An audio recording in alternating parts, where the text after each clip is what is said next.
السلام علیکم۔ اہل سرساد کی قوم، جسے قوم سبا بھی کہا جاتا ہے، اللہ تعالیٰ کی بے شمار نعمتوں میں زندگی گزار رہی تھی۔ یہ قوم ایک عظیم تہذیب و تمدن کے مالک تھی۔ حضرت داؤد علیہ السلام اور حضرت سلیمان علیہ السلام کی حکومتوں کے بعد ان کی حکومت زبان زدہ خاص و عام تھی۔ کہا جاتا ہے کہ یہ لوگ گندم کے مغز سے آٹا پی کر روٹیاں پکاتے تھے، لیکن اس قدر اسراف کرنے والے اور ناشکرے تھے کہ انہی روٹیوں کے ساتھ بچوں کا پاخانہ صاف کرتے تھے۔ ان آلود زدہ روٹیوں کو اکٹھا کرنے سے پہاڑ بن گیا تھا۔ ایک صالح شخص نے، جو کہ سفر کی غرض سے کہیں جا رہا تھا، تو اس نے دوران سفر راستے میں دیکھا کہ ایک عورت روٹی کے ساتھ اپنے بیٹے کا پاخانہ صاف کر رہی ہے۔ تو اس آدمی نے کہا کہ اے بدبخت، تم پر افسوس، خدا سے ڈرو، تم روٹی کے ساتھ بچے کا پاخانہ صاف کر رہی ہو۔ ایسا نہ ہو کہ خدا تم پر غضب ڈھائے اور تم سے نعمت چھین لے۔ اس عورت نے جواب میں مذاق اڑایا اور مغرور ہو کر کہا کہ جاؤ جاؤ، گویا کہ تم مجھے بھوک سے ڈرا رہے ہو۔ جب تک سرسار جاری ہے، مجھے بھوک سے کوئی کسی قسم کا خطرہ اور ڈر نہیں۔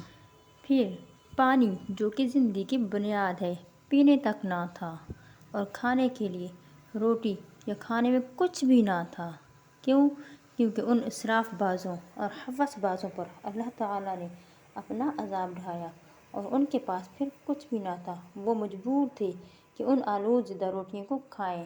ان آلود زدہ روٹیوں کو کھانے کے لیے وہ قطار در قطار آتے اور آلود زدہ روٹیاں لے جاتے۔ کفران نعمت، قحط اور ان کی بدحالی کے بارے میں متعدد روایات موجود ہیں۔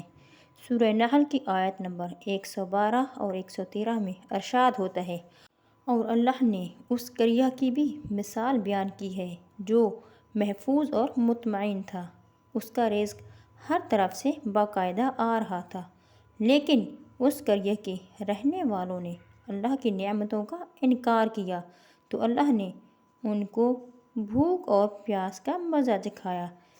یہ سب صرف ان کے ان اعمال کی وجہ سے تھا جو وہ انجام دیا کرتے تھے، اور یقیناً ان کے پاس رسول آیا تو انہوں نے اس کی تکذیب کی، تو ان پر عذاب آن پہنچا، اور یہ سب ظلم کرنے والے تھے۔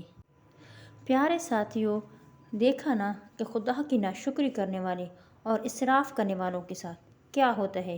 کبھی بھی کسی بھی معاملے میں اسراف سے بچو، اور نہ کسی کا حق مارو اور نہ ناشکری کرو۔ بے شک اللہ تعالیٰ شکر کرنے والوں کو پسند فرماتا ہے۔